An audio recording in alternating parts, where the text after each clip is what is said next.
Hello, everyone. Welcome back to the Banter Fodder podcast. I'm your host, Drewby Drew, joined by my co host, Michael Hoover Dam, and the one, the only, Jimmy Jam, Texas Ranger Man. Hey, guys.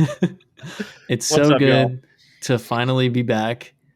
So last week we recorded a great episode about Little Women. And The movie. the movie. Have to give that clarification. But yeah, it's such a shame because, well, I mean, you know what, James, why don't you take it from here? Tell them the story about your good friend, Mr. Demon. Well, I really don't know what's going on. I moved into a new house, and I'm trying to remember what all went down that night. Because I know it involved what started it. What was the beginning of the troubles that day? I think you couldn't find your microphone cable or something like that. That's right. Yeah. So I had my laptop, but I couldn't find the cord for my mic. And for some reason, there is a very particular cord that my Yeti mic likes to use. I found another one. It wouldn't take. So I'm searching all over the place to get this freaking cable, and it is taking a long time. And I finally find it, and I'm like so hyped. So I'm coming back to where my laptop was. I had y'all in my pocket. We were on the phone in Discord. So y'all got to hear my excitement. So I come back, I go to sit at my desk, and I forgot, I wasn't realizing I had my headset like attached to the mic, but also apparently like caught on something in the chair. So I pull the chair back, ready to sit down, and the cable yanks the laptop straight off the desk, and it like crashes. The screen straight up pops off the laptop. And I'm freaking out. Like I pick up the screen and I'm showing y'all on Discord on the phone. Like as I'm holding my laptop screen separated from its body right now. After spending like 15 minutes looking for this stupid cable, It was so. I was so like happy. I was. It was such a 180. And so I find out that I can plug my laptop screen back into my laptop and it just lights back up. So I'm like, oh, guys, fear not. Things are back in order. And then I noticed that the charging cable on my laptop was sparking. I thought that's not a good thing. So I unplug it from the laptop and then I unplug it from the wall. And the end of it, the charging bit is like still sparking after I unplug from the wall. I'm like, this is not good. So I put it aside. I'm like, all right, whatever. We can continue to record. Well, my laptop, I guess something happened to the battery because now that I think about it, it was not close to dying initially, but it looked like it was going to be, or it looked like it should have been lasting way longer than it did. And it was just draining over the course of the recording. And so it ends up like shutting off right as we're at like the very end. And I'm like, okay, oh well, I'll get a new charger for my laptop and it'll be all good. So I order a new charger and it's like, it'll give it a burst of charge and then I get your laptop is low. Then it'll give it a burst of charge and it'll say your laptop is low. So I'm like trying to, in between those stupid notifications that like interrupt everything you're doing, I'm trying to like export my Audacity because the Audacity say like I was able to recover the file and everything. So it's on this stupid laptop over here. I just can't get to it. And like I exported and everything, like it was ready. I just needed to send it. But the laptop died and now it refuses to hold a charge. I cannot get it to turn on. So we have a lost episode. We have a lost episode already. You know, it's really just to build up the mystique and intrigue of the podcast. Maybe I'll find some way to, I don't know, have it extracted from that demon-possessed laptop. But unfortunately, the troubles don't start there. I got a new laptop, and this is the worst piece of crap I've ever experienced. It's awful. I just opened it 2 days ago, and it's slow. It won't do any, not even just I'm trying to just open up my freaking folders, and it spins for 30 seconds before it opens it. So I don't know what's going on with this thing. And every time I try to download Audacity, we're not recording through Audacity tonight because of me.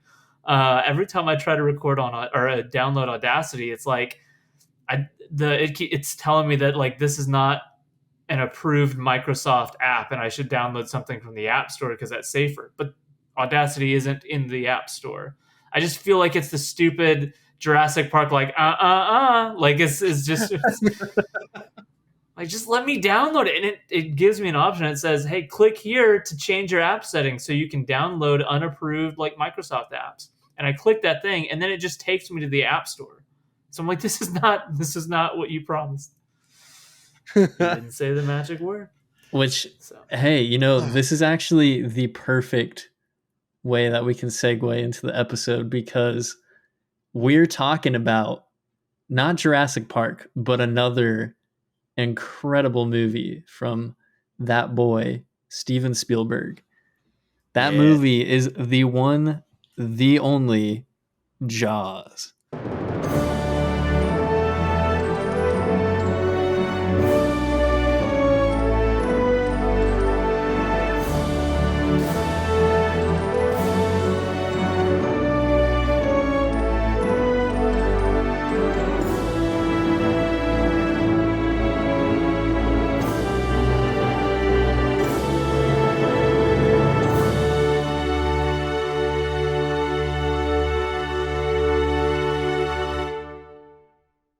Before we get started on our Jaws conversation, I wanted to talk about really quick. I just wanted to let y'all know we are on Twitter or X or whatever you want to call it.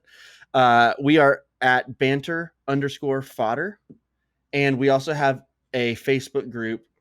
And the Facebook group is really cool because not only is there really fun conversation going on there throughout the week, and it has really been fun. James has been posting some really fun rankings of by year. So what year are you on now, James? 2016? 2016 was today. So you went all the way back to 2016 and you're still going, right? Oh yeah. Still going. So really fun stuff there. But then also not only that, but you actually get to be involved in the episode. So what we do every week is we post in the group about the movie we're going to be talking about. And we let you guys leave your thoughts on that movie, and we will read those thoughts out loud on the show. And so that's actually what James is about to do now. So, reading from our Facebook post, Joseph Hamrick, my brother, posted a 5-star film, and he's correct. Drew Miller said a perfect movie, the USS Indianapolis dialogue. Yep. Gabe shared a video of the moment where the sheriff's son is kind of mimicking what he does at the table and says so many great scenes, but this one always stands out to me as to why Spielberg is the GOAT. The genuine humanity he infuses into small moments of his goofy shark movie takes it from just a great adventure film to one of the best of all time. Beautifully said. To interject real quick, this movie's not goofy, all right? Take that back. And then Alan Brown said, the best thing to ever happen to Spielberg was the mechanical shark not working. And there's definitely some truth to that. Yep. And then Josh Fry said, one of a few instances where the movie outdoes the book. And I haven't read the book, but man, I didn't even know there was a book. Yeah, Michael Crichton. Right? No, that's that's Jurassic Park. Yeah, that's Jurassic Park. It's the guy. I mean, his name is actually on the writing credits of this movie because he's in this movie too. Yeah, he is. He's in the movie. He's like the news anchor guy or the news reporter. Yeah. But yeah. And then Daniel Gaines said, listen, to this day, I still don't like open water. The Exorcist was the first movie to scare me. Jaws was the first movie to terrorize me for the remainder of my life. Absolutely. Yeah, for sure. Definitely, you see a common theme. It's basically people who love this movie it's not even just like, oh, that was good. It's like effusive praise. Yeah. Yeah. Well, most people. Well, yeah. I Dinkelberg. I'm not gonna name names, but I They saw know who they are. they know who they are. They're listening right now. Someone gave this movie 3.5 stars and Meg 2 3 stars. I'm just throwing it out there. The faceless man. And I'm not even gonna give him credit. Oh, let's talk about this thing. Yeah. Freaking Jaws, dude. What a movie. So I watched this for the first time, I think back in 2020. It was either that or 2021. I can't remember. Sometime during the pandemic. And I don't know why, but I just could not bring myself to watch this movie for the longest time. Because I did think it was a silly shark movie. I thought it was just big giant shark eat people. That's it. And so I was just so adverse to watching it for the longest time. And I literally hate myself for taking so long to watch the movie, because when I watched it for the first time, I'm immediately, I wasn't even finished with the film. I knew it was a 5-star movie. I was like, this is perfection. So that is something that I will unfortunately have to live with the rest of my life, waiting way too long to watch that movie. But I did get to see it in IMAX this year, and that was super awesome. Oh, jealous. Highly recommend seeing it in theaters if you can. Especially because that freaking dude, we'll talk about it later, but that jump scare, seeing it in theaters, oh boy. But yeah, dude, what a film. I mean, I just love this movie as what it represents in film history.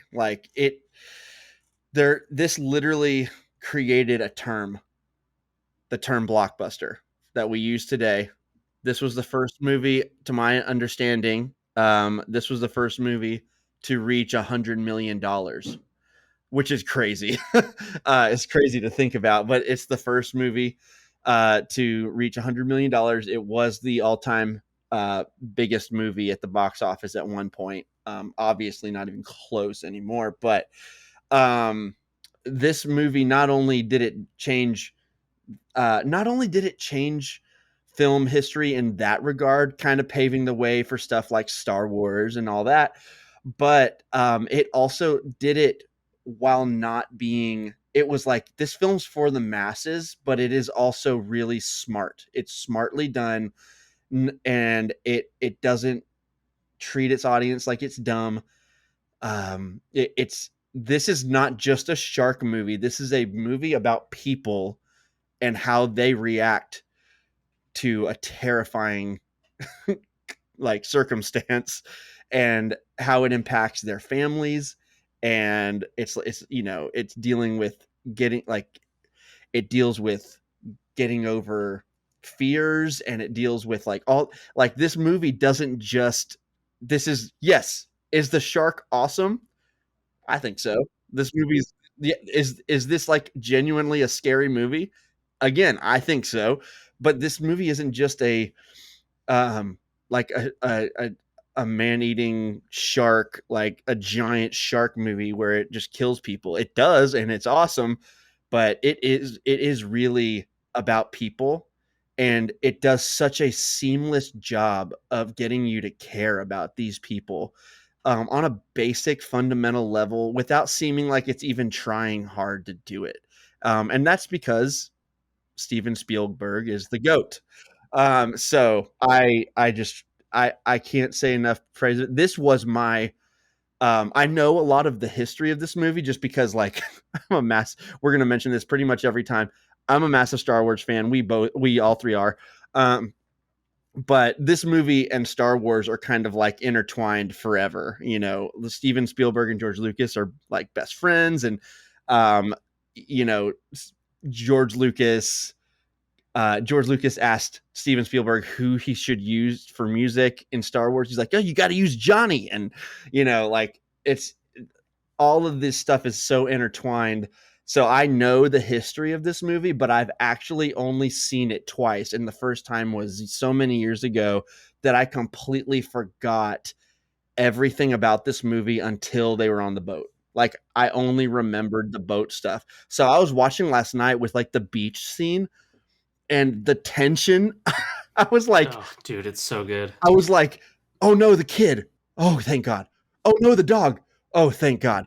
Oh no, the girl. And then eventually it was the kid. And I was like, oh no.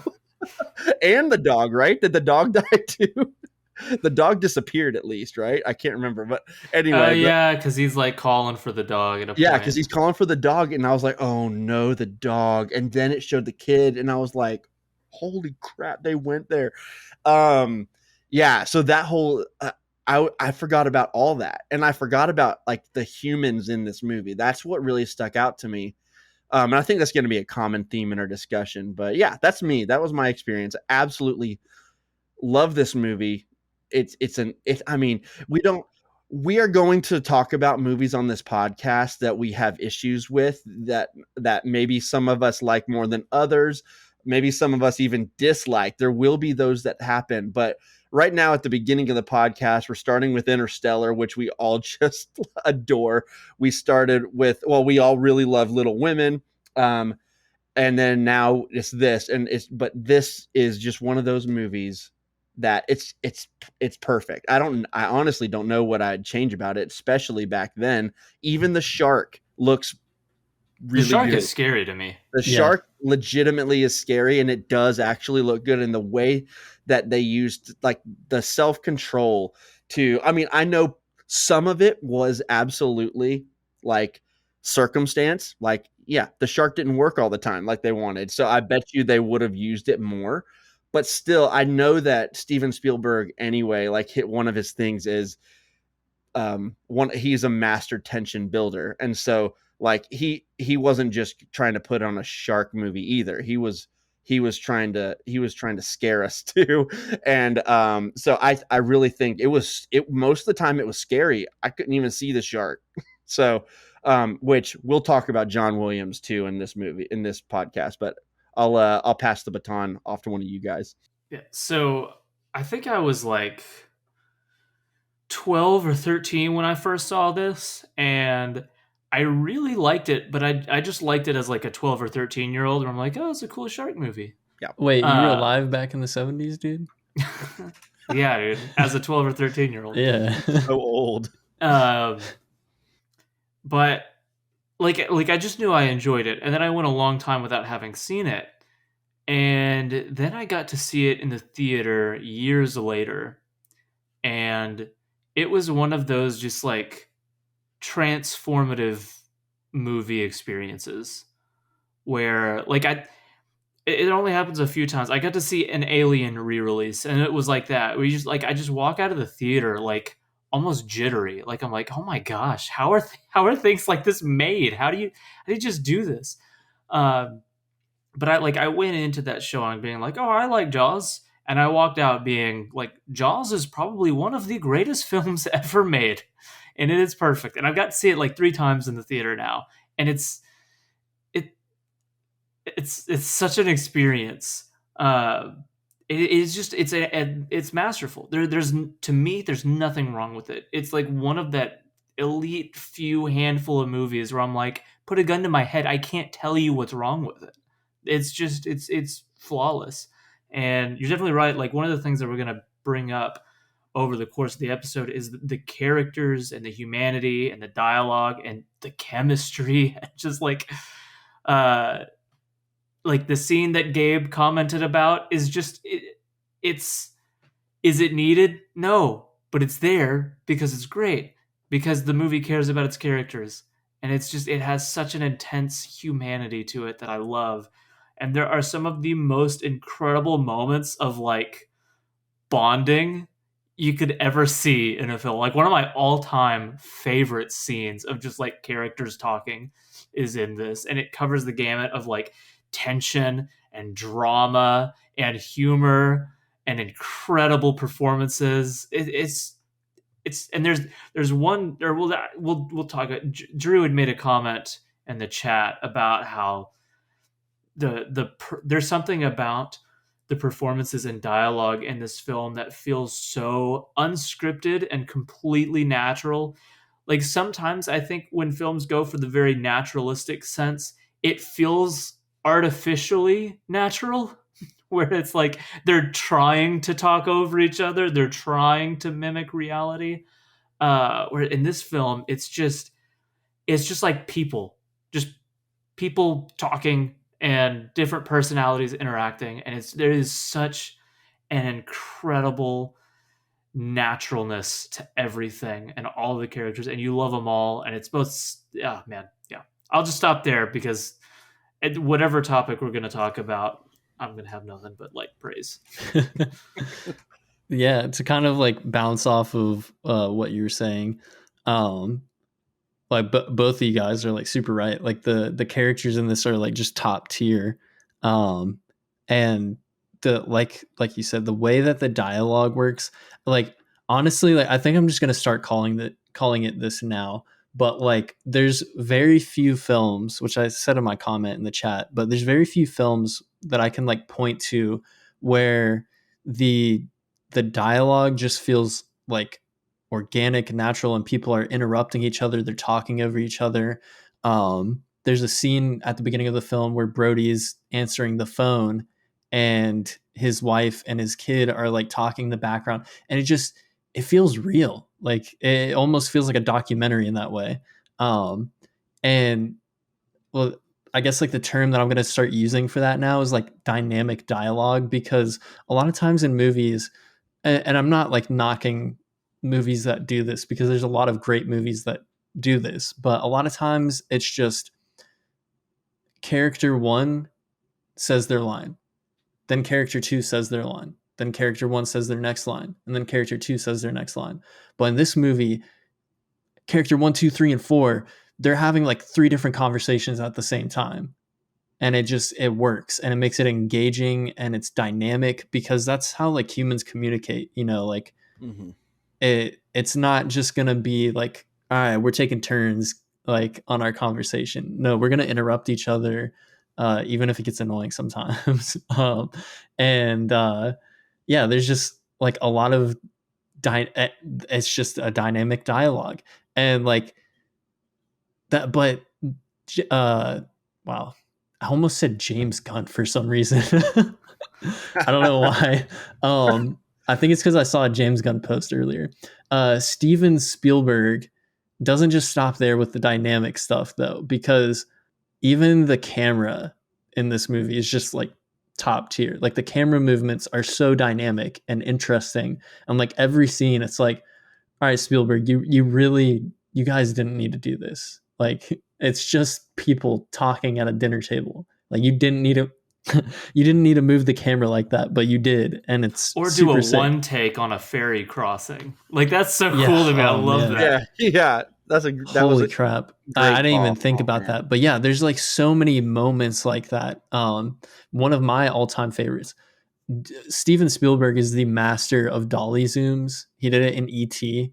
There's a really great example of it, and then also in Jaws, like the scene where Brody is looking out at the water, and he just has like this face of dread, and the camera moves in while like zooming out, and it's so jarring, but it's incredible, and it perfectly captures what he's feeling, because he's just paranoid, and yeah, like man, it's so good.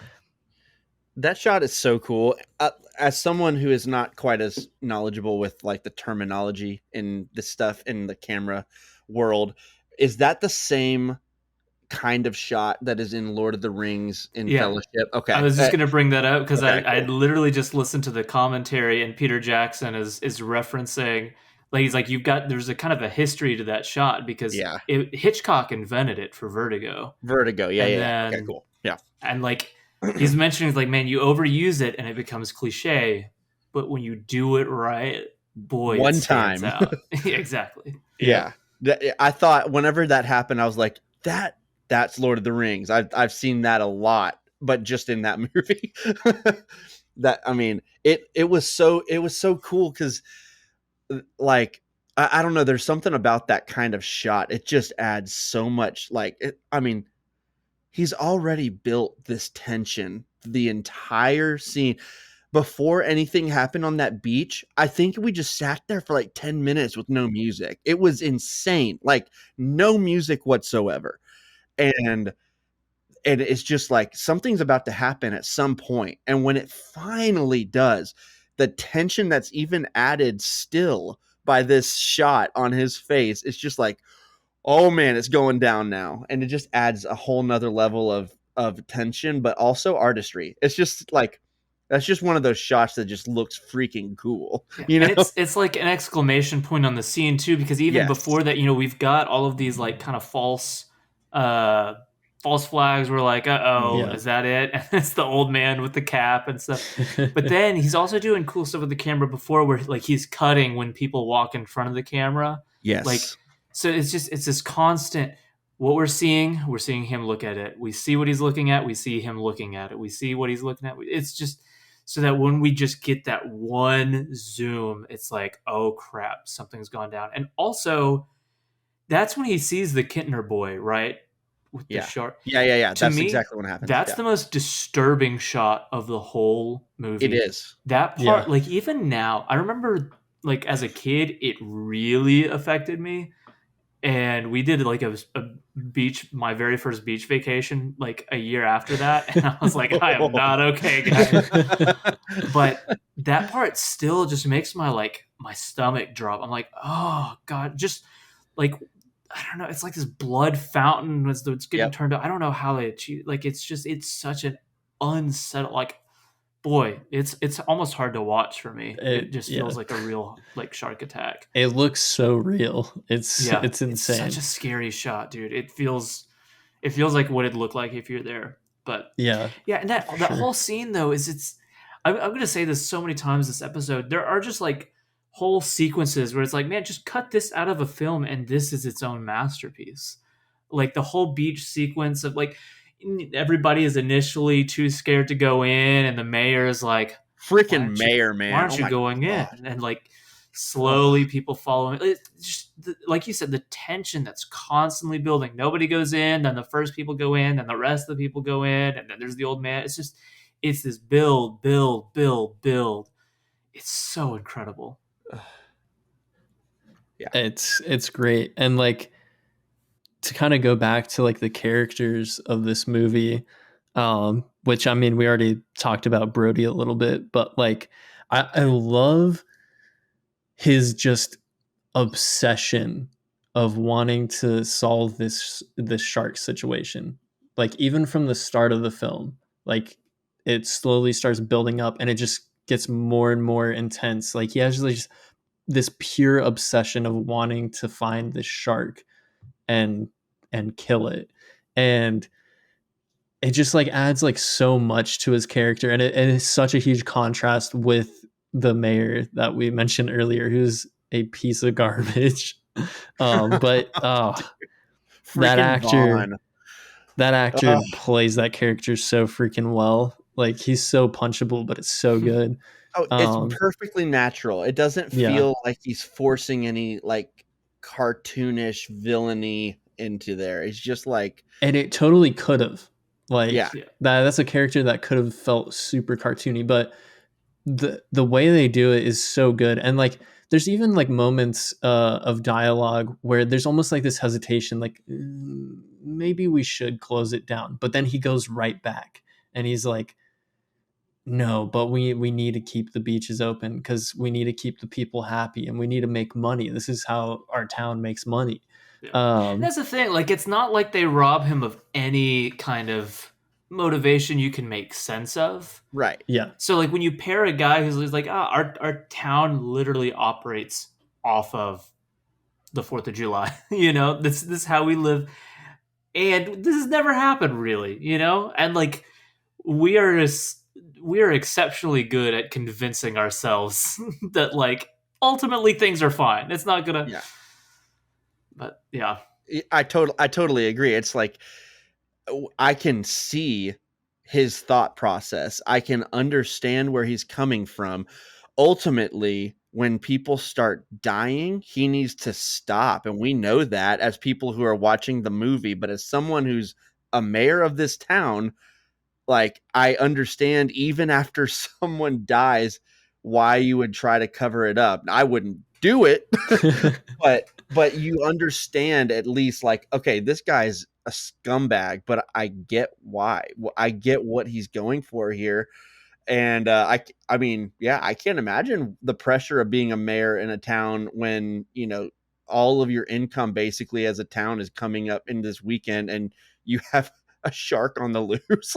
like I can't, that would be hard. And so, I mean, you know, ultimately at the end of his little part in the movie, he does show some humanity because he's like, my kid was on the beach too, and like the way he's like fumbling with the cigarette, like it's such yeah, he's like stressing out, and it was like, okay, like, again, scumbag, but I get it. yeah. I get it to a degree. It's not just like, nah, we must go swimming with the deadly shark. I'll sacrifice 100 beachers to save this town. I let this company die. Yeah.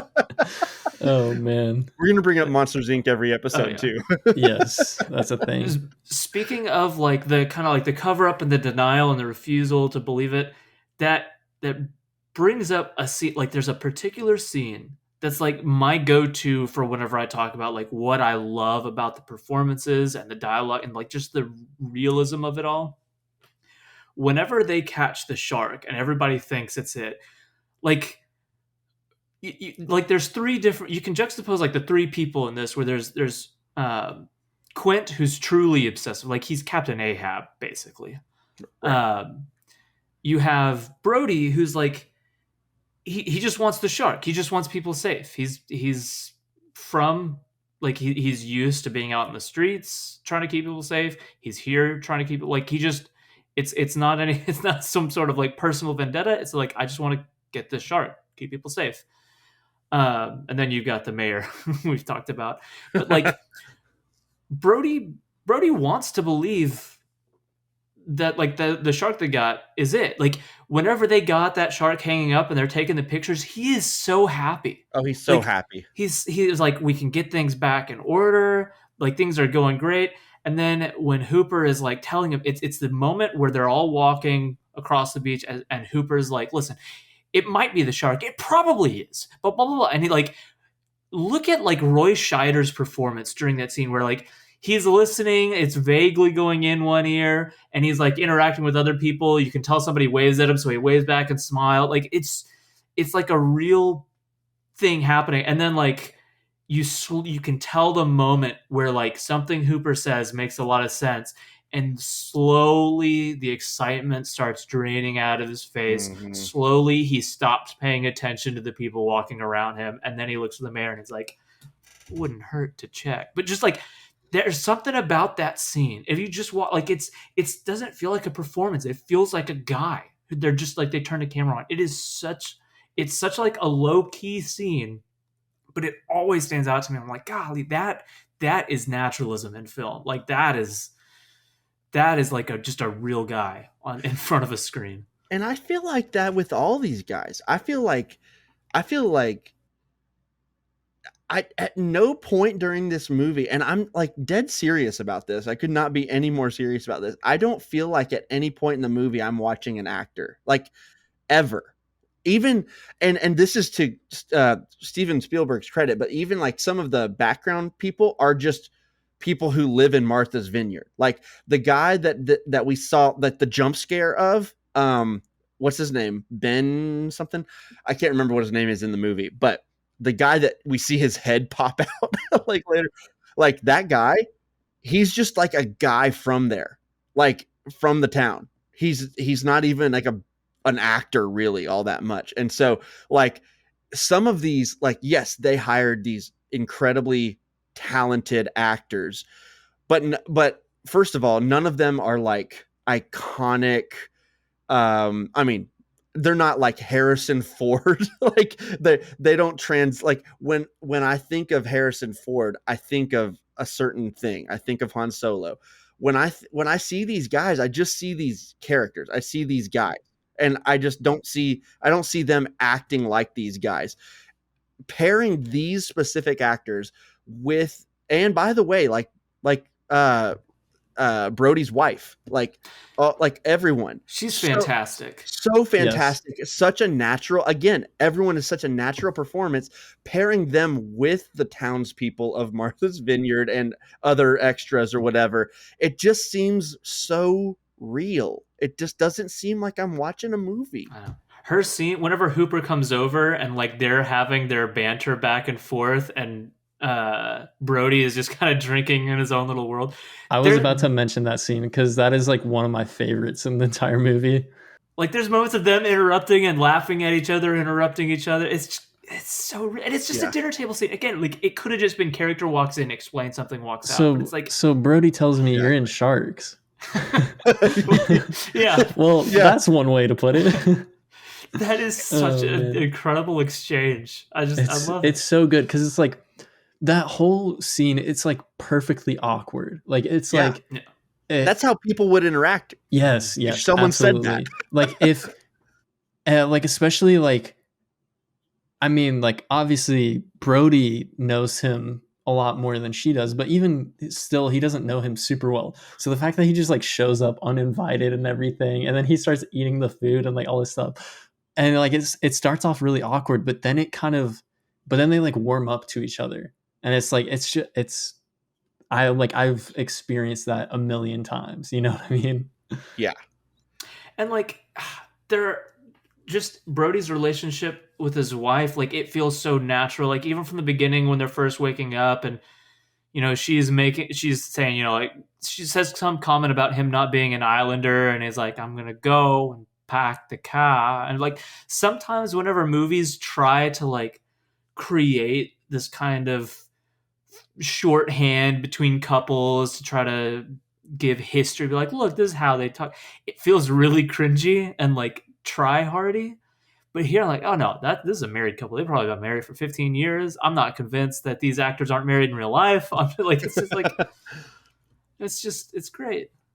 Well, too, in that scene, I'm glad you brought that scene up because, like, I agree with everything you just said about it. But not only that, how many movies have we seen where, like, they would set up the history of, like, you know, one of the things about this movie that's so good is we keep talking about the natural quality of everything, and that includes just like either perfectly executed exposition or almost a lack of exposition, but still giving us enough context in different creative ways. So like in this scene, instead of the wife saying something like, we moved, we moved here several years ago, and like instead of like saying something like, when you became police chief of this town that we're now living in, I swore to you that I would blah, blah, I swore that or something like that. Instead of that, they talk about like, why is the sun, he says something like, why is the sun hitting in that way? And she was like, because it didn't used to. And she was like, well, we moved here in the fall or something. So like a really natural thing, like, oh yeah, the light does hit different in seasons. And yeah. So clearly now I understand that they just moved here. They're new to the town. And then like, even they go downstairs and he answers the wrong phone. And then he picks up the right one. Like he's not familiar with the house that they're living in. Just like all these little things telling us, okay, they're new to the town, but he's important. So what does he do? You know what I'm like? All these little context clues. That's the kind of thing that's all throughout this movie. But like it informs our characters so much without them having to be like ham-fisting us. Again, exposition is fine, but like I feel like so many movies now just like treat us like we're idiots and just like feel like they have to describe everything with words. And these are just context clues, just visual or well-written dialogue. Yeah. And a lot of those are like super important too. And one that I was going to mention that we didn't even talk about yet. Brody is the Indiana Jones of Jaws, because he has a uh he has his own kryptonite. He's like Superman. He hates water. He hates Yeah. being out on the water. Yeah. You heard Which- your father, out of that boat now. Dude, that scene was- is so good too. I Oh love it. man. So relatable. That's my mom. That's my mom right there. Oh man, so good. But yeah, like that's something that they established, which is really good, because it adds an extra layer to his character, and it adds more tension, more conflict in like the best way possible. Because you always want your main protagonist to have some sort of weakness, right? And like this one is it's perfect. It's like he has to chase down the shark, but he's scared of water. Like he hates water, right? It's so good. And that's like What a that's like predicament. a movie weakness that kind of works in this. But even beyond that, like what I love about it is I just assume his weakness is that he's a guy. Like it's not even like there's just like in most, in a lot of movies you have the whole like this is this character's one flaw, but his flaws are whatever makes up a guy because he just feels so real. Yeah. Mhm. Also, earlier, Drew, you mentioned the term dynamic dialogue, and I want to like expand that just to dynamic filmmaking altogether, because there's a sequence early on, again, saying this yet again, where the whole sequence itself is like it's just you could teach a class on it. I feel like, and I brought this up in Interstellar about how like world building shows up in movies that you don't always like look for it in, and I just think of world building as like creating a place on screen that feels real and lived in, that I'm going to believe in by the end. So like any movie can do it, and I think the scene whenever he's first leaving his house, going through the parade, going through the store, buying the supplies, doing all that, that is a masterpiece. Like everything about that scene is complete perfection. Amity becomes a real place. Like by the end of that scene, I'm like, this is a real town. This exists. Like all of these people work there. Where like he's having he finds out they don't have any supplies there at the police department, so he's got to go, and he's buying it there. And then he goes out and there's a parade going on, and he's having to field like 5 different questions at once. And it's a bunch of incredible Spielberg tracking shots just following around this town, so that like when he gets back with the supplies, I'm like, holy crap, you took like 10 minutes to convince me that this is all happening for real in a real place with real people. That's the deputy. That's the receptionist at the department. This is like, I know how to get to the department from his house now. I know how, like, it's so incredible. That 10-minute sequence, or however long that is, it's perfect. And like, it brings that town completely to life in a way that I love. It's not just hard cut to this interior, character comes in. It's like, no, this is a living, breathing place with people who enter and exit scenes. And I assume that when they walk out of camera, they got a whole routine that they've just walked off to. Like their life continues beyond the frame. It feels so real. Yeah, which is like it's so perfect for this kind of movie too, because of the weight of. I was about to like make a joke with like Jaws being massive, but I mean like like with the weight of these shark attacks, it's like there could have just been shark attacks and they could have just kept it at that, like people die, blah blah blah. But Spielberg is like, nah, I want to make this a real place. I want to make this a real town with real people, and it just adds a lot more weight to the film. And it adds like just so much more like tension to the movie that in any other film that would try to do something like this just would horribly fail in.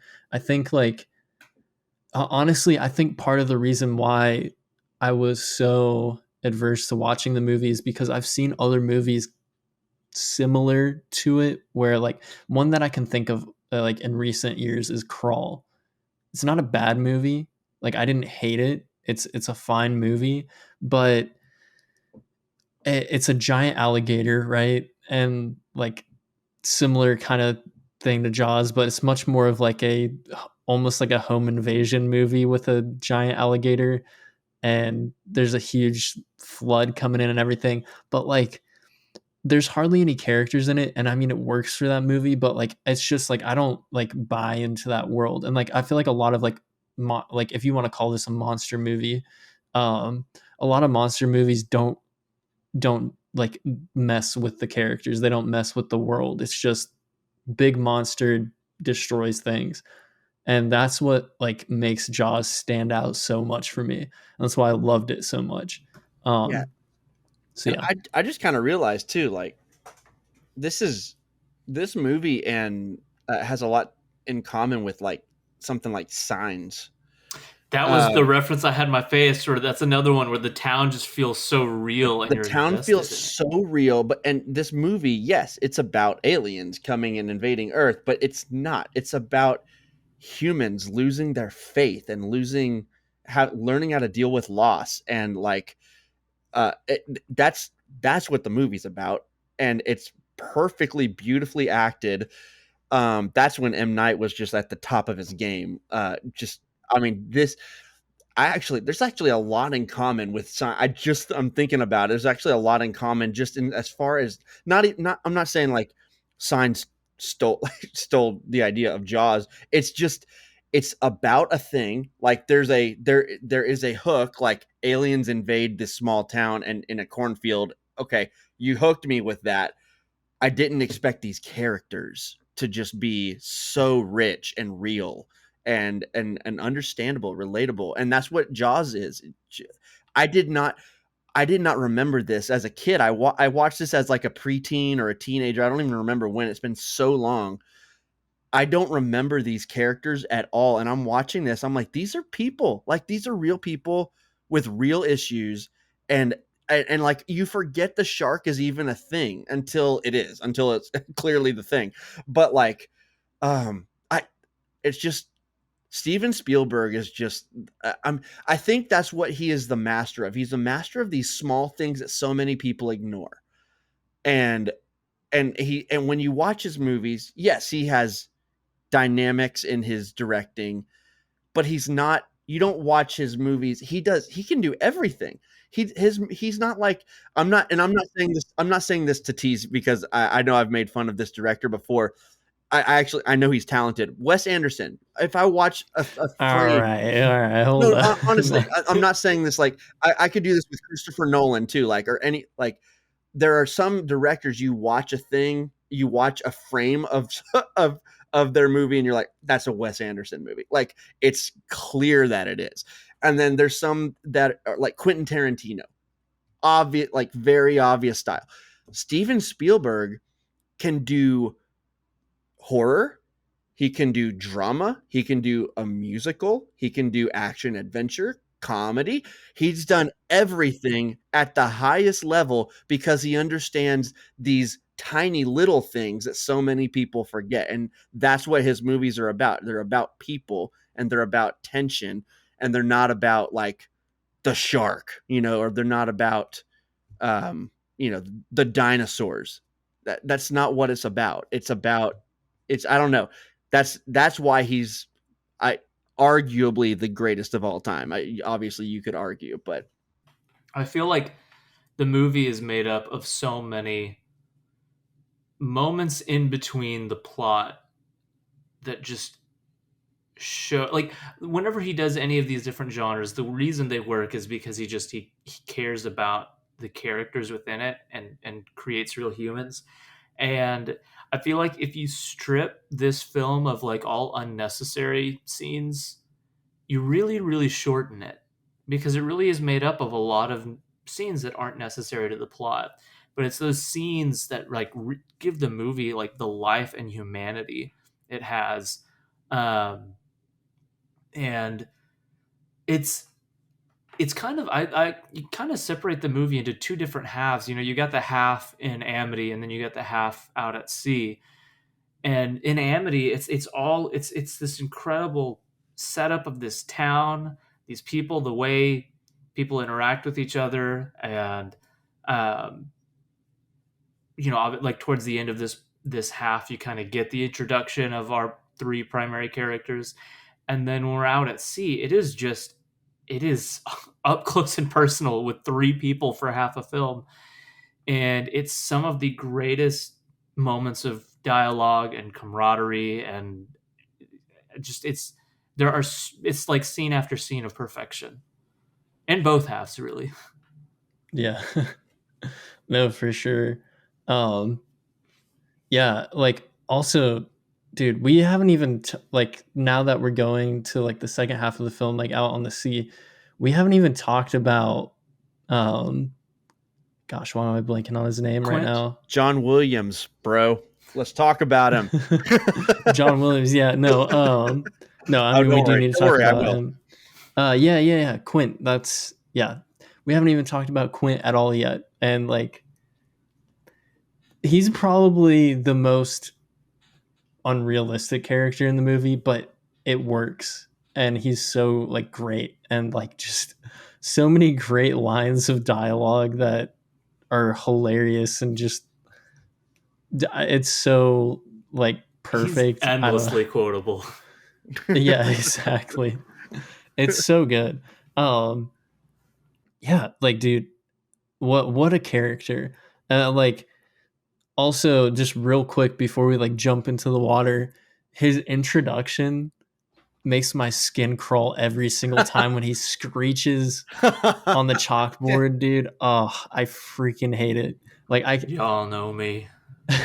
No, how but oh, it's so good. His introduction is amazing. That scene is also incredible. That whole sequence of everybody sitting down asking what's going on, you can hear like the most tasteless jokes being made about the shark attacks, and so like it is real people being real people in that room. Also, okay, yes, actually, you're making a great point, because this actually that scene actually adds some validity to the mayor wanting to keep the beaches open, because he doesn't just want to do it. The people want the beaches open. Right. Which like is something that I actually didn't think about until this most recent rewatch. And dude, see, like there's so many great things, like just little things about this movie. 2 days is like 2 months. It reminds me of like, I mean, this is so stupid comparatively, but like a Pawnee like town hall where they're like, what am I supposed to do with the parks open? Keep my kids in my house? Where I live? Oh man. There's always a little bit of truth in good comedy. Yeah. No, for sure. And like, yeah, like that scene is like played for, or that line of dialogue is played for laughs, but it again, it's also like upset laugh, like, oh my gosh, you're a scumbag.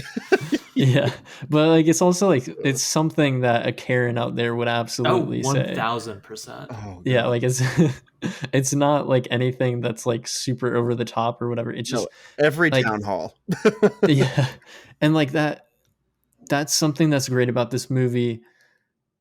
I hate that I keep saying, "Oh, this is a great thing about this movie." No, but, everything is a great thing about this movie. Exactly. If y'all are listening and you're tired of us, I'm sorry. This is just a great movie. There's nothing to criticize. If you're the person who gave it 3.5 stars, you listen here, bucko.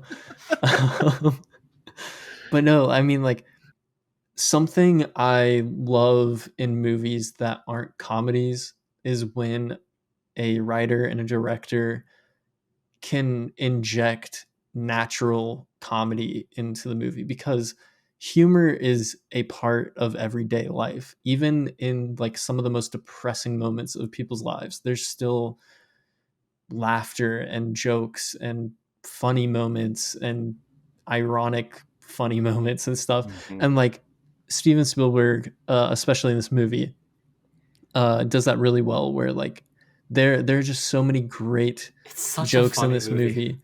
Yeah, it's fun, it's funny, but it's also serious. Like it's all the things. It's like life. Um and I really appreciate that about this film. And like as someone who took a screenwriting course and I'm taking another one, one thing that I'm challenging myself to do for this course is to improve like my comedic writing. And anytime I see movies like these, I'm like, that's like as a writer myself, I want to write humor in that way where it's natural and it fits and it's not quippy like. And It's I so and I yeah, I yeah. don't mean to like throw shade at Marvel, but it's not like quippy like a lot of Marvel humor is. Like it fits, it flows, and it doesn't take you out of anything. Well, and quippy it can be perfect when it's from the right character. It's when you try to make Oh, it, for sure, but for like sure. the what this movie does so well with humor to me is that it's not intrusive. It's Yeah. never unwanted, and to me, like every attempt at humor lands. Like even the Yes. loudest attempts, like that, it's a tiger shark. Oh, what? Like I laugh every time. It's so funny. So good. One of my favorite moments is when they're on the boat, when they're on Quint's boat, and he offers them the drink, and Brody like goes to take a swig, and like Quint walks away, and he just immediately spits it back into the cup. It's so good. It's one of those things. It's kind of it reminds me. I think y'all said it really well. It's not a joke. They don't write jokes in this movie. Yes. Yeah. They're just talking, and it's humorous. And it Yes. reminds me of like it reminds me of Empire Strikes Back. Like Lawrence Kasdan, perfect humor in that movie because like I just assume kiss a Wookiee. What is crap? That can be arranged. That can be arranged or whatever. That back and forth there. It's not a joke like with a punchline. It's just two characters with off the charts chemistry going back and forth with one another, and it's hilarious. And that stuff is all throughout that movie. And the lines aren't like they're never interchangeable. You couldn't put a line from this person in that person's mouth. He could use a good kiss. That's what it is. That's what it is. Yeah. Okay. I'm sorry. Go ahead. Continue. No, I just like, remembered what it was. It's like the humor is completely informed by the character. Yes. It's like yes. And that like that's what's important, and it's like exactly what I think of when you say that you like they're not writing jokes, because if you're writing a joke, anybody can tell a joke. I hear somebody tell a joke, I can then go and tell somebody else, and if it's funny, it's funny. But with this kind of humor, it has to be conversational, so it has to be unique to like the person saying it. It's not just like, oh, and here's the time where we need to put in a joke here. It's no, like something just naturally fun, like when Hooper and Quint are just at each other for a period of this movie, and like, everything that they say is so completely like them when they do it, and whenever it's played for laughs, it's hilarious. And even Brody, like one of the lines that cracks me up is like after their first big encounter with the shark, and like he's given his famous, we're gonna need a bigger boat line, and crazy stuff happens, and then the scene's ending, and it's kind of a long shot away from the boat, and you just see their silhouettes, and you just hear him in the background go like, "We are calling for a bigger boat, right?" Like it's just... And by the way, I had no idea that line was an improvisation. Like that is incredible. That is an iconic line that even me, like, I had no memory of this movie, but I know we're going to need a bigger boat. Like everyone knows that line. They quote it in Friends. Like Chandler says it, like in the bathtub. Like that is just in pop culture. We all know that line, and he just like said it. That's brilliant. It's so great. Yeah, and to kind of bounce off of what James was saying, like how Quint and gosh, why am I blanking on his name now? Hooper, yes. I kept thinking that was the mayor's name for some reason. When Quint and Hooper, Hooper, Hooper, when Quint and Hooper, like a basketball hoop, is love talk. Yeah, inside jokes. Love it. He Yes, sir. loved cars.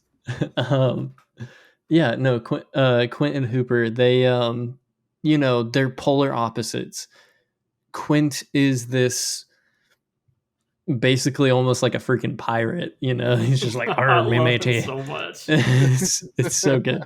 But he's like very just unconventional.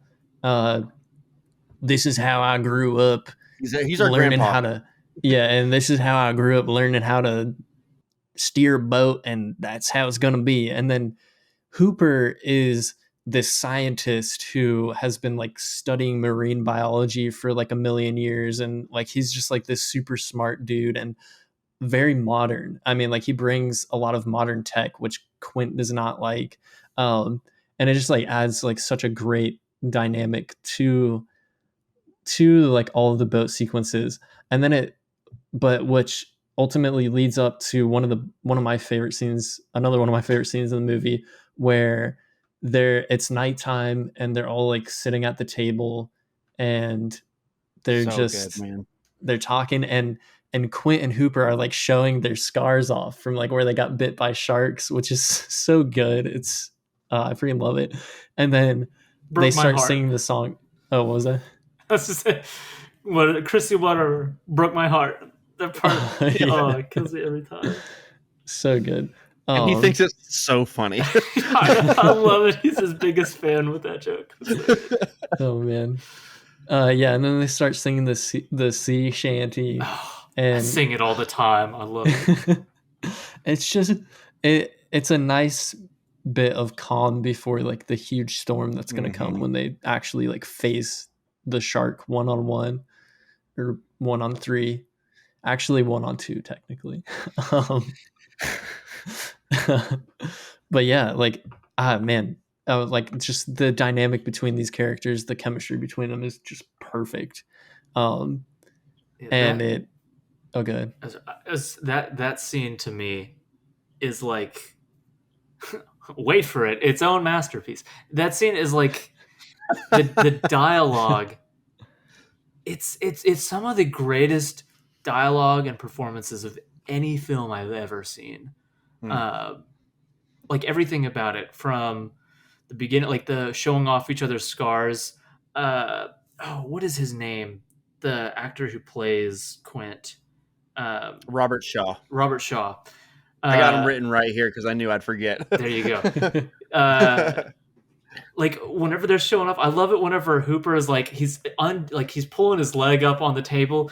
Quint just gives Brody this look like what are we about to see? Like it's just this little thing, like everything about their face is it's like they just assume the camera's on them, so they are embodying this person. Like like just glance at each other. It's so perfect.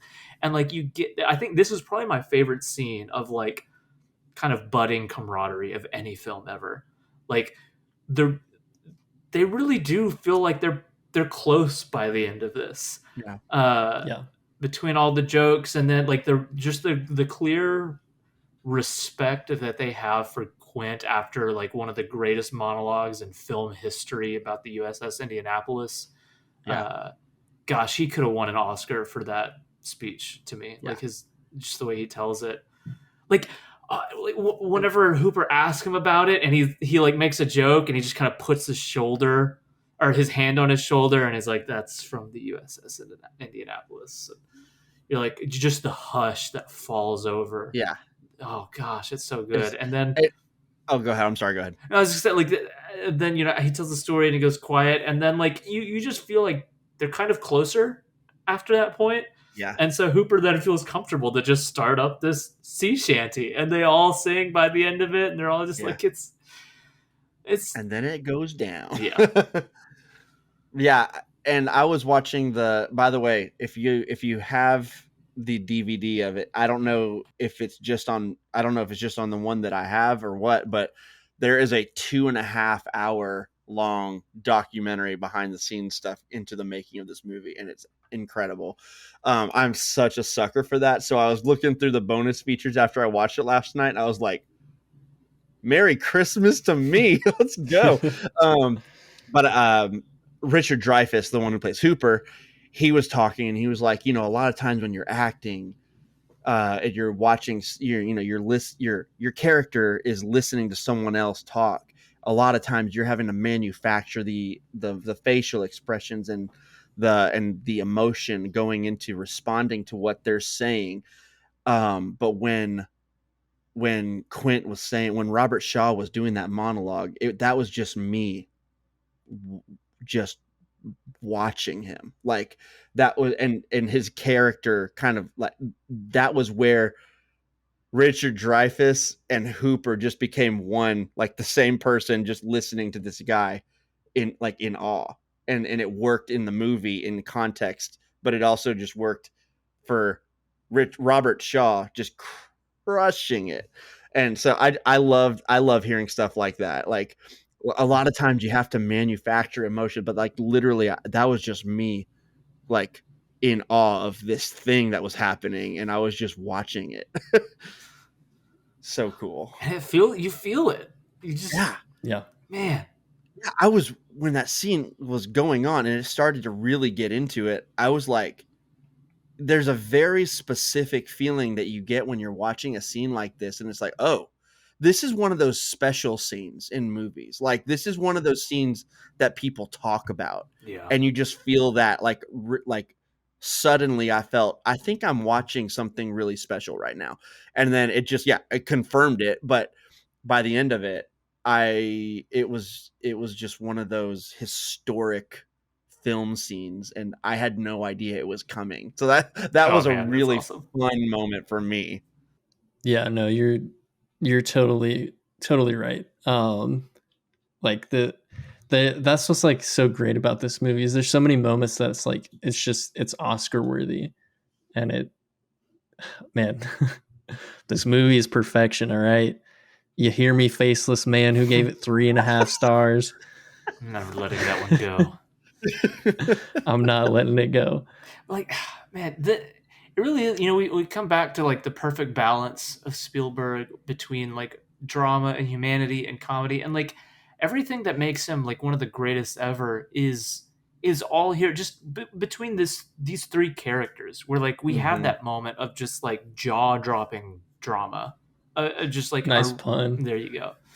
Jaws-dropping drama.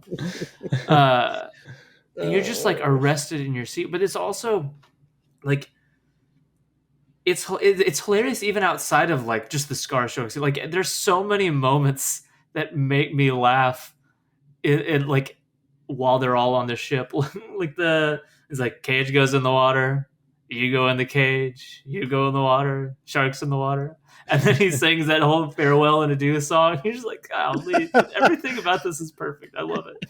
And I love whenever they're ready to leave and he's off telling one of his incredibly inappropriate jokes, and Brody's wife is just like, oh my gosh, what is about to happen?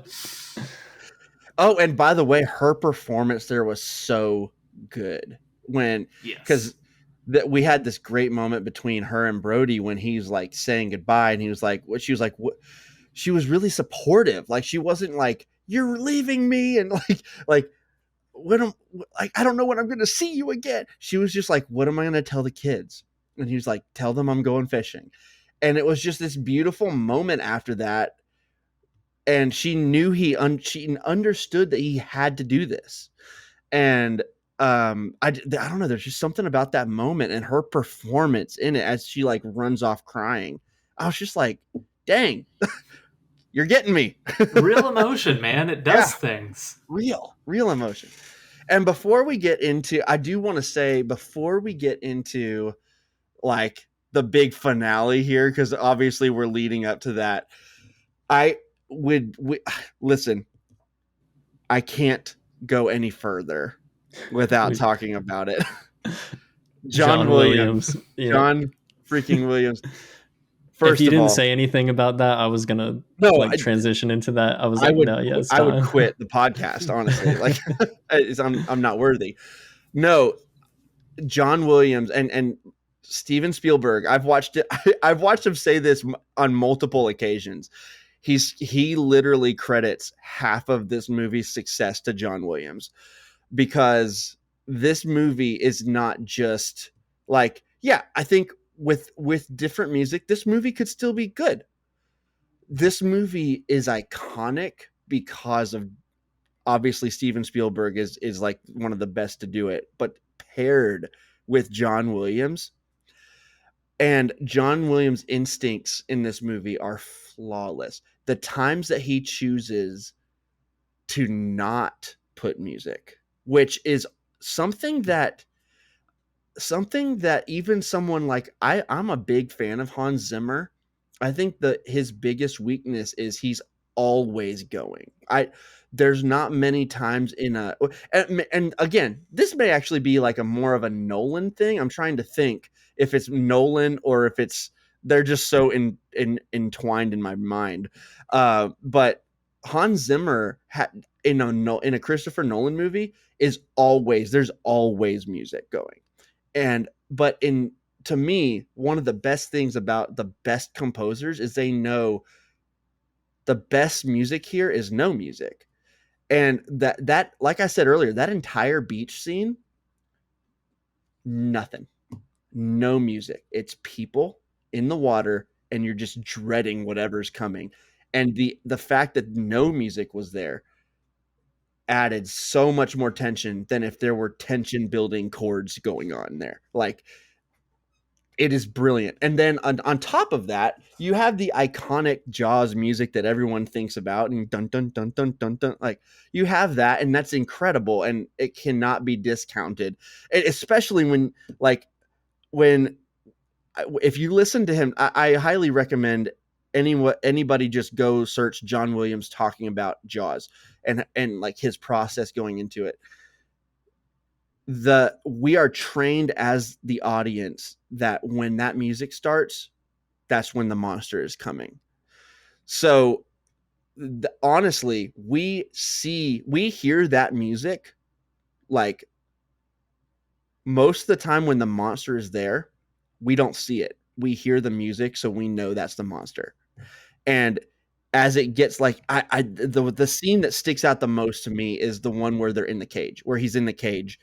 As the shark is creeping closer, the music barely starts to fade in. It's like so quiet. And as it gets closer and closer, it gets louder and louder. And the shark like goes past the cage and the music starts to get quieter again. It's literally like the music is quite literally the shark. And then it's gone. And then we jump see scare, just the jump scare and the music is like and it's off to the races at that point. But just that aspect of the music alone is brilliant. But it's also, I think a lot of the time we forget about like the other music in this movie, the dun, dun, dun, dun, dun, dun, dun, yeah, like it's incredibly heroic. Like, you have this heroic theme. it's like, adventure in a it's theme. adventure. Yeah, absolutely. Adventure, heroism. And like the part that I love too is where they're like, there's this moment where they have it. They think they have it. They think they have it basically on a hook. And at that moment, the music is like at this like almost Indiana Jones type heroism music going on. And it's just like they're feeling so good because they almost have it. And as they go further on, the music gets a little less heroic and a little more like what's going on, a little more like weird. And you can see their moods also shifting into, I don't think we actually have him. And then at one point it's like, oh, it's gone. and then the music is just like, it doesn't go but it almost feel it. You almost feel the music doing that, even though it's not. Thank God. But and I kind of wish the music did now. If he was brave enough, he would have. Exactly. But that's just like, John Williams is just such a brilliant composer on so many levels, like technically, musically. But it's to me, what makes him the best of all time, and he is the best of all time, not even a close second, is his instinct with whether it's where not to play or just how to bring back themes that he introduced earlier, or how to literally make themes embody other characters, and like it is just brilliant. And I could keep talking about him, but I think I went on long enough about him. I just had to talk about the music, and I'm so happy he won. I was listening to him talk. He had actually won an Academy Award for something else before this, but it wasn't for his own original music. He did something for like I think for Broadway, I think, and it was like arranging something that was already written or whatever. But this was his first Academy Award that of his own original music. And I cannot remember the number, but he hasn't won this many, but he's been nominated for well over 50 movies now. Golly. To this point. Crazy. And it might even be 60 at this point. I honestly don't know. But like as of the time of The Rise of Skywalker, which honestly one of his weaker scores in my opinion, at least as far as like Star Wars goes, it was nominated that year. I'm pretty sure the Fableman score was nominated as well, wasn't it? Okay, the Fableman score is way better than the Fableman's movie. Like I liked the Fableman's movie, but the score was fantastic. I think you're right. I think it was nominated. So he's had at least one more nomination since then, maybe even others.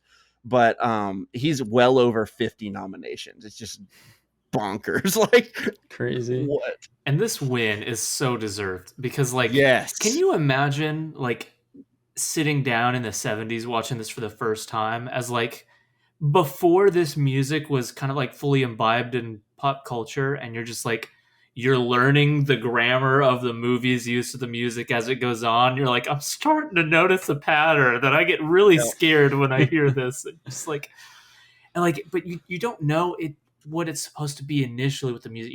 You're learning about how the movie associates it. And we haven't talked about it yet. The opening sequence is holy crap.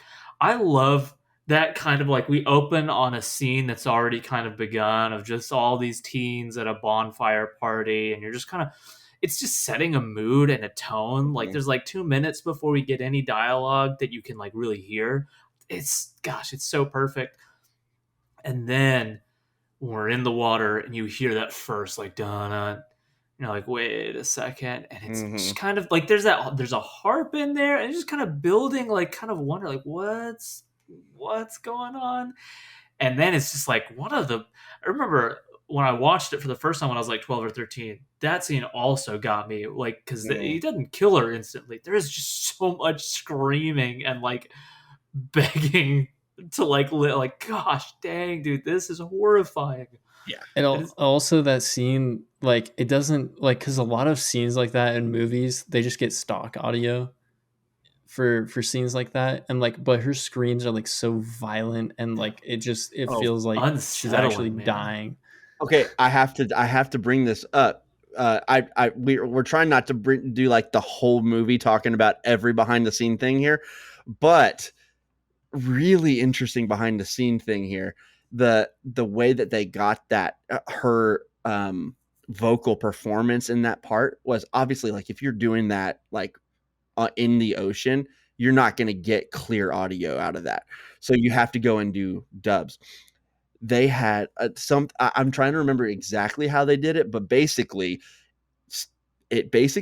Spielberg was like dumping water on her face and she was yelling through it essentially. Like that's literally how in the studio how they got it. Like they literally were drowning her, like basically drowning her. I guarantee you that would not be allowed today anymore. 100% would not fly, but it did then.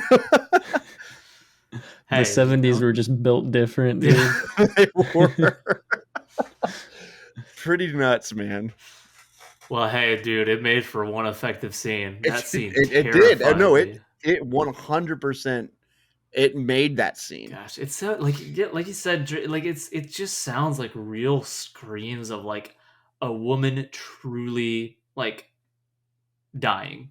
Like it is just oh man, it's rough. It's haunting. Speaking of like. We talked about all of the different things this movie covers, like drama and humor and everything. But early on, you mentioned it's also like a horror movie. And gosh dang, this movie's scary. Like, It really is. like when you think of all of the different jump scares, like they're never cheap. But there's like the head one, which like Dude. my mom when I saw it in the theater, my mom screamed. Everybody in the theater heard it, I'm sure. Well, we're not as in the movie, we're trained to be scared of the shark.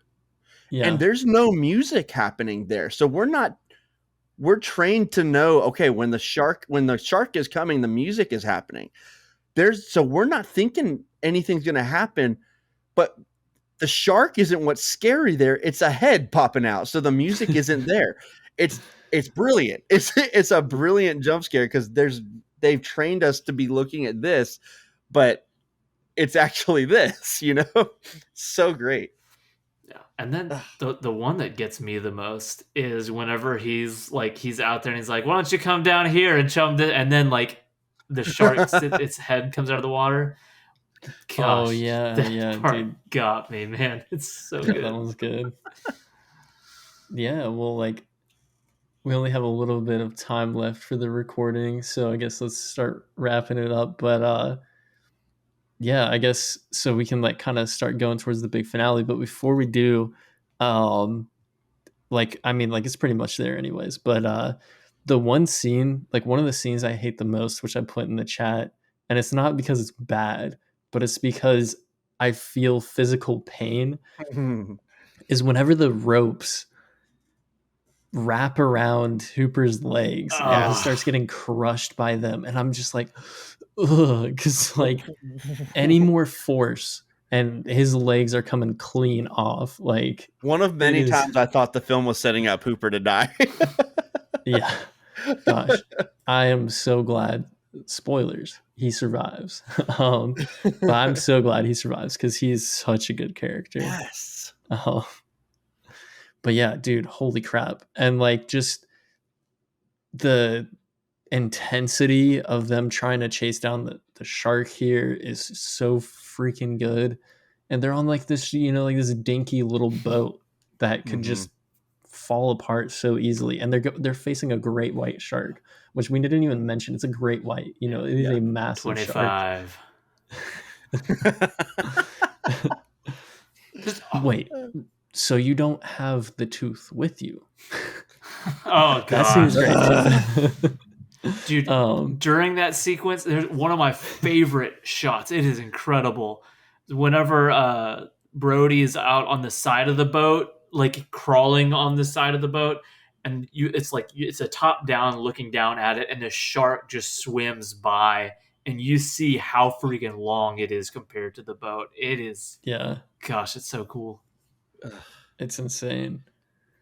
Yeah, man. I think. Sorry. Yeah, and I think this is probably where we should kind of talk too about. This is where we see the shark for the most part. Like we see it here and there before, but this this is where the shark was working during shooting. And it's really not on screen very much. A lot of the time when we're seeing the craziness in this last part of the movie, and honestly this is all happening in like the last 15 minutes of the movie. It's pretty crazy, but a lot of the stuff we're seeing is the reactions and like actions of the guys, and then like every now and then there's another scary shot of the shark. But it's just they really used the little bit they could get of this thing, because this is legendary. This movie is legendary for having a nightmare of a shoot, and particularly with the shark, the mechanical shark in the salt water. They could not get it to work enough. And I think we read a comment earlier. I think it was Alan who said something like, one of the best things that could have happened for this movie is the shark not working. And I think there's definitely truth to that. Like we did not get an over we did not get an overexposure of the shark. I feel like so much of this movie is scarier when you don't see it, but when you finally do, it's so earned at that point that and when you see it too, it looks freaking great. Like Yeah. I'm not even thinking about, oh, that's a mechanical shark, whatever. And if you are, I'm sorry. I really genuinely wish the best of luck to you in your life and having fun. Like, like, like I don't even think about it. That's a real shark to me in that scene. And it's like when it comes through, when Brody is inside on the boat. And I think this is after Hooper went into the cage and he thought Hooper was dead. This is after Quint was definitely dead. He's all alone. He goes and gets a gun from inside or whatever, and the shark comes through the freaking windows or whatever. It's terrifying. There's nothing silly about this. Yeah. This is genuinely scary. And I think that just the amount that they were able to use it, they used it to the absolute best that they possibly could. And I think it actually ended up working out in the film's favor. And I'm really glad that we got the amount of shark we got.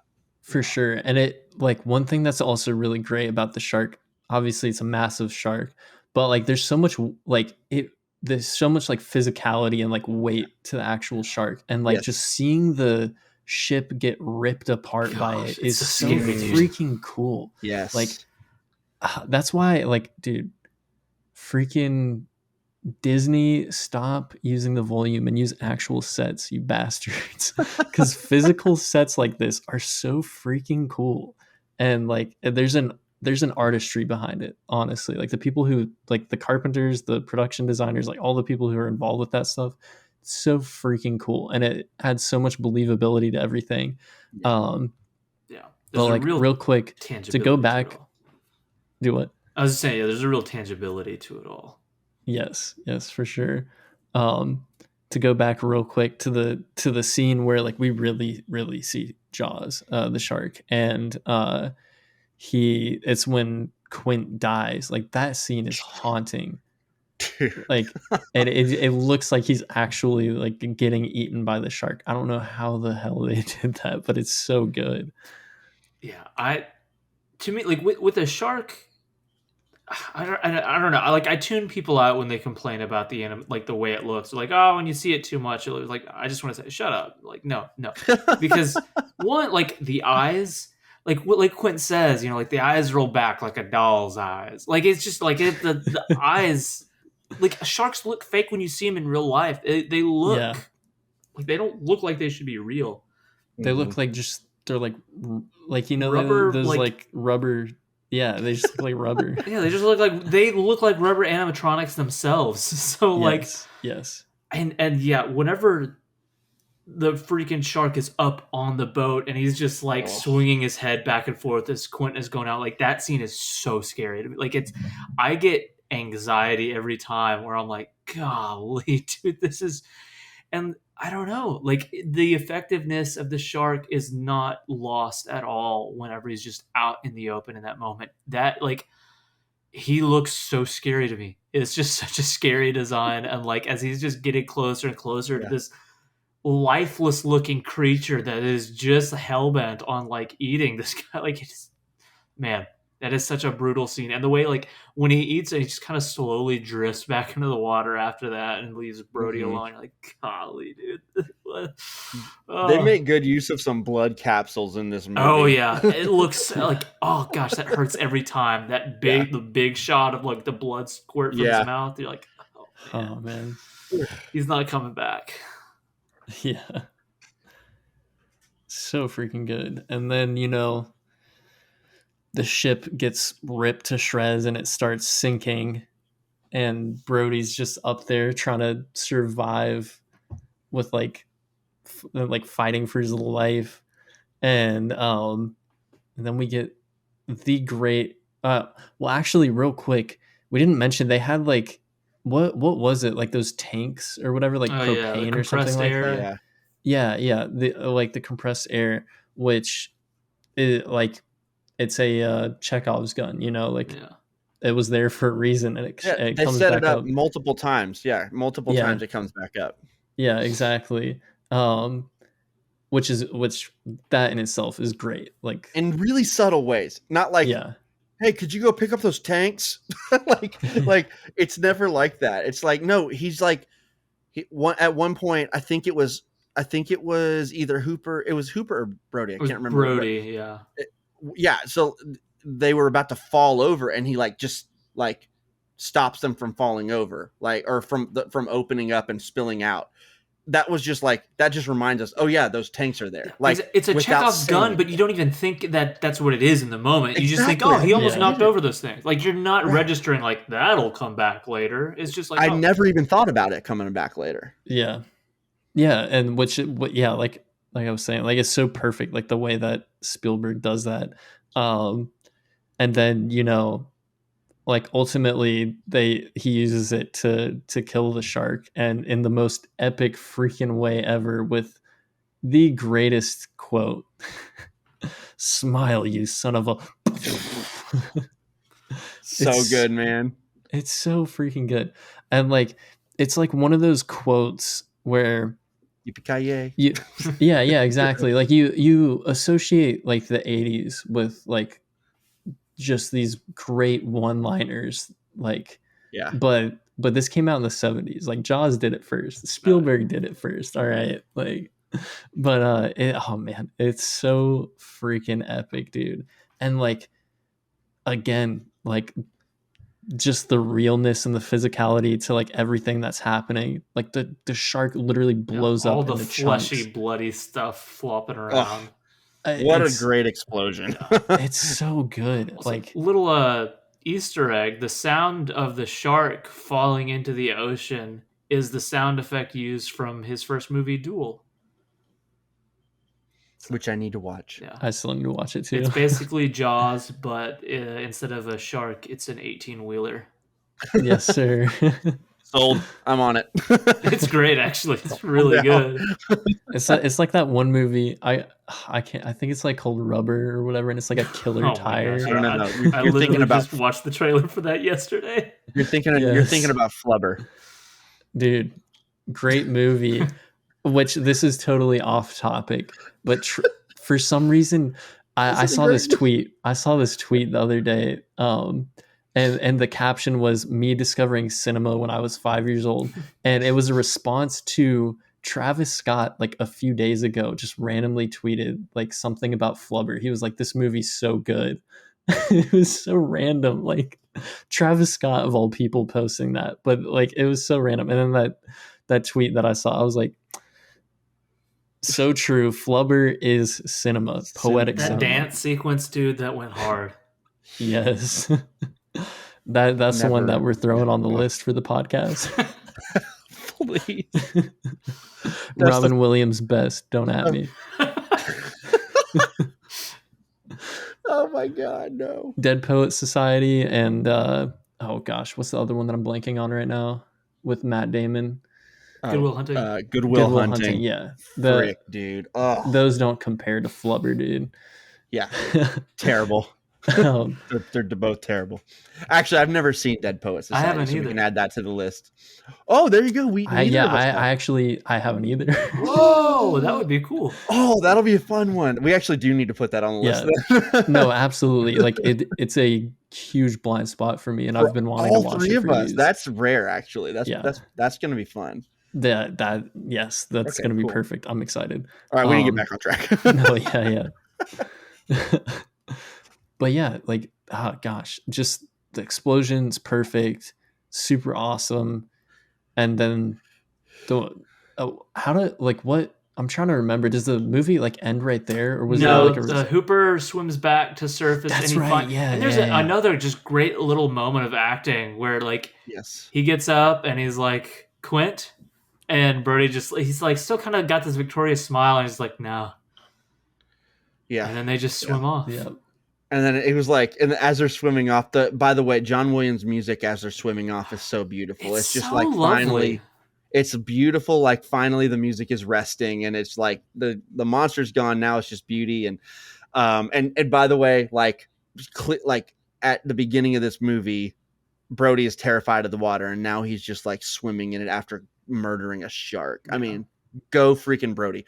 But yeah, the line, he's like, I used to be terrified of the water, and Hooper's like something like, can't say I blame you, or something like that. I can't remember the exact line, but yeah, really great. And then the music just going to the end, it's just so beautiful. But what a great way to end. It's not like it didn't end on the shark dying. It didn't end on like a massively epic note. It ended in the quiet after the epic part. You know I'm a big fan of playing the ending credits over the movies still. Yes, and so they arrive there and they're just on the beach walking away and the credits start and you're like, I love that. What a start to finish experience, man. What a no post credit scene though. Come on. Oh gosh, yeah. Where's the Jaws will return in Jaws 2?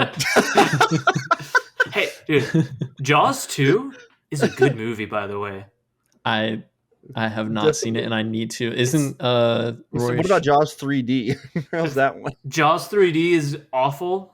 Jaws 4 The Revenge is awful, but Jaws 2, like I'm talking like 3.5, 4 stars. The real 3.5.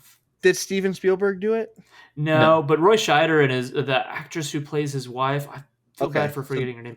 She's back, and it's like it's not as contrived as you'd think to try to involve them in like another shark incident. It's actually like it's a pretty good movie. Yeah, I definitely. Her name is Lorraine Gray. Lorraine Gary. Just to cover her. Yeah, I definitely need to watch it. It's like especially the completionist in me. I gotta watch all of them, honestly. Even though the first one is sacred. I have so many blind spots. I really don't think I need to do. It's not like stop what you're doing. It's just I watched it thinking, boy, a Jaws sequel, and it ended. And I was like, wait, what? You weren't supposed to be good. No, I'm good. I'll watch the second one. I was just like, no, I have zero desire to watch 3D. And 3D has the funniest 3D effect shot known to man. It is unbelievably funny. Well, okay, yes, now I'll see it. I'm really easy to convince.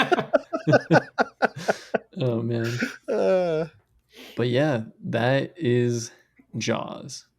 Thank you, Steven. Oh, yes. Thank you, John. Thank you, everyone. Thank you, Bruce. Exactly. Thank you, Bruce. Yes. Gosh. Okay. Real quick side note. Completely forgot that Bruce was the name of the shark. Yep. And last week in film club, we were playing Jeopardy, and I was wearing my Jaws shirt. This is so embarrassing. I was wearing my Jaws shirt, and one of the questions was, what was the name of the shark in Jaws? Oh, no. And you were like, Jaws? I could not remember it, dude. So the titular character. I know, gosh. I can't believe it. I don't deserve the shirt. It's such a cool shirt, too. To be fair to you, they definitely never call him Bruce in the movie. Absolutely. It's just like one of those facts that I should have known. Yeah. I'm a fake Jaws fan. But yeah, what a freaking movie. Even though our circumstances for getting to episode 2 or having Jaws being episode 2. Hey, it's worthy episode 2. It is. Would have been a worthy episode 1, honestly. Absolutely. But yeah, thanks for tuning in again, and hopefully we won't have any technical issues editing this or anything. Maybe it'll be another lost episode. We'll see. Our podcast is just a series of lost episodes.